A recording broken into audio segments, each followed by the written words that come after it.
চাচা যেমন বললো যে হুজুরের বিপক্ষে, আর এক হুজুর কেন ধানের শীষের পক্ষে, তা আপনি আমাদের কিছু জানান। এই যে চাচা আমাদেরকে বললেন যে আপনারা তো হুজুর, আপনারা ধানের শীষের পক্ষে।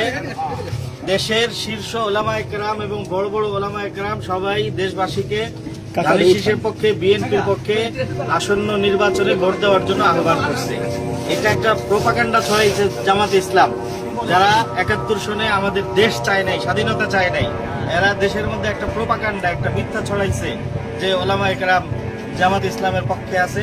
জামাত ইসলামের পক্ষে কিছু উচ্ছৃঙ্খল আলেম নামধারী লোক ছাড়া এবং মুষ্টিমেয় কিছু আলেম ছাড়া জামাত ইসলামের জোটের পক্ষে লোক নাই।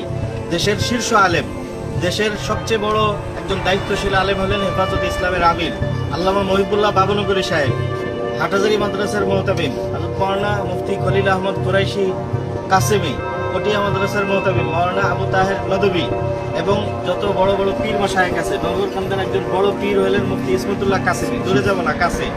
এই সমস্ত ওলামায়ে কেরাম সবাই আহ্বান জানাইছেন দেশবাসীকে বিএনপির পক্ষে, ধানের শীষের পক্ষে ভোট দেওয়ার জন্য।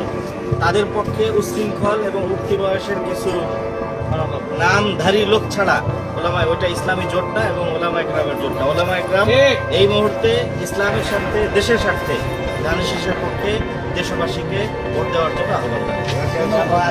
আমরা তো সবার কাছে দোয়া চাই, ধানের শীষে ভোট চাই, দেশ রক্ষার জন্য কাকে দোয়া চাই, ভোট দেবো কিসে?